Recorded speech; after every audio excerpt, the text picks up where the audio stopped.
Nandita Singh from Lokman Tilak School. I am here to explain you chapter 2, named The Farmer and His Sons, written by the writer Aesop. This is very interesting story and I hope you will enjoy it.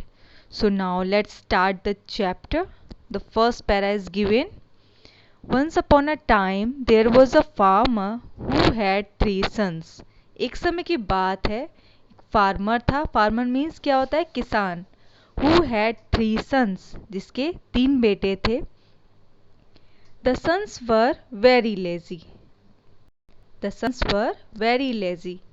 Underline करिए lazy को. Do you know the meaning of lazy? Lazy means आलसी. The sons were very lazy and did not work on the farm. Farm means खेत होता है. Underline करिए farm को. The sons were very lazy and did not work on the farm. उसके बेटे इतने ज़्यादा आलसी थे और कि वो फार्म में, खेत में काम नहीं करते थे. There were fields to be plowed and harvests to be reaped, but the farmer's sons were not at all interested. There were fields to be plowed. Plowed को अंडरलाइन करिए, हार्वेस्ट को अंडरलाइन करिए और रीप्ड को अंडरलाइन करिए और interested को भी अंडरलाइन करिए. There were fields to be plowed. वहाँ पर ऐसी बहुत सारी ज़मीन थी जो जिनको जोतने के लिए पड़ी हुई थी. And harvest to be reaped. Harvest means होता है फसल और रीप्ड मीन्स होता है फसल काटना. बहुत सारी ऐसी फसल थी जो काटने के लिए पड़ी हुई थी. But the farmer's son were not at all interested. लेकिन फार्मर के जो बेटे थे वो बिल्कुल भी इंटरेस्टेड नहीं थे. The next line. This made the old farmer very sad. इससे ओल्ड फार्मर, बूढ़ा किसान क्या हो गया? बहुत ज़्यादा दुखी हो गया. He was so worried that he fell ill and was on his death bed. वो इतना ज़्यादा वरीड को अंडरलाइन करिए. वरीड मीन्स चिंता करना. वो इतना ज़्यादा चिंता करने लगा, इतना ज़्यादा टेंशन में आ गया कि वो बीमार पड़ गया. And was on his death bed. और अपनी ज़िंदगी की आखिरी सांसें गिनने लगा. यानी वो बहुत ज़्यादा बीमार हो गया, वो मरने वाला था.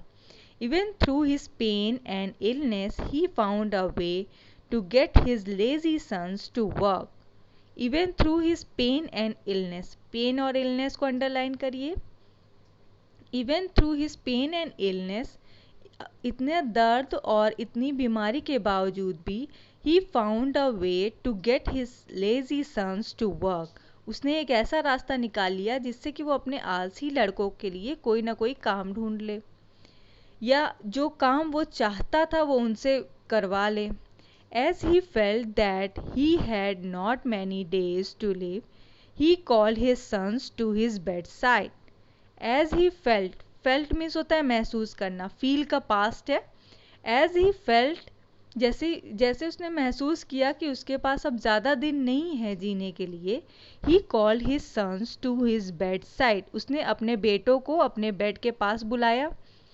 My sons, he said, listen carefully to what I have to say. उसने बोला, my sons, मेरे बेटों, listen carefully. ये दोनों वर्ड को अंडरलाइन करिए. listen carefully means सुनना, carefully means ध्यान से. listen carefully to what I have to say. जो भी मैं तुमसे कह रहा हूँ उसे ध्यान से सुनो. Do not think of selling the farmland that has belonged to our family for so many generations.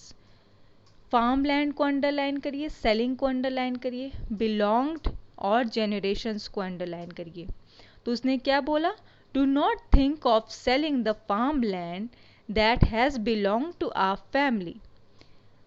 उसने कहा कि मेरे खेतों को बेचने की बिल्कुल भी कोशिश मत करना. उसके बारे में मत सोचना कि तुम उसको बेचोगे, क्योंकि ये खेत उसने बहुत जेनरेशन से, उसकी फैमिली, उसके फादर, फिर उसके दादा, फिर उसके परदादा, ये सारे लोग उस खेत को चलाते आ रहे हैं. बहुत टाइम से उनके पास ये खेत है.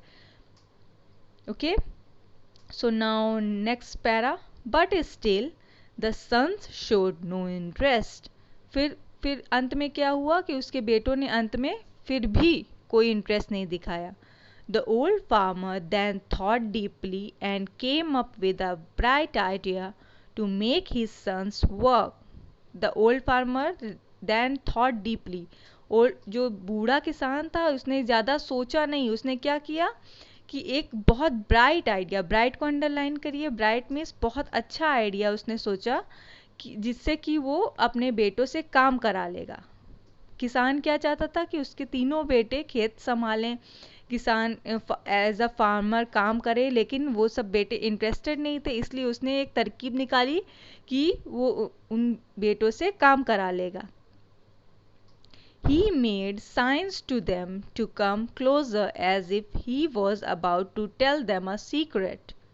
साइंस को अंडरलाइन करिए और सीक्रेट को अंडरलाइन करिए। साइंस मीन्स होता है उसने मतलब इशारों में कहा या कुछ बात से बुलाया उनको अपने पास।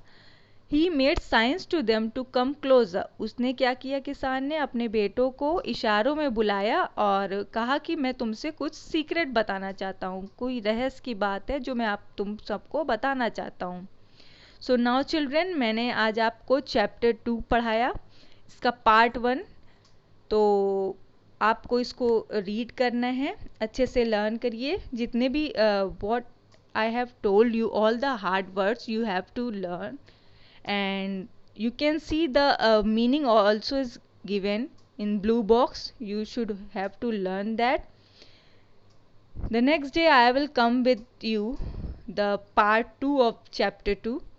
Okay, so till then learn all the hard words and good day.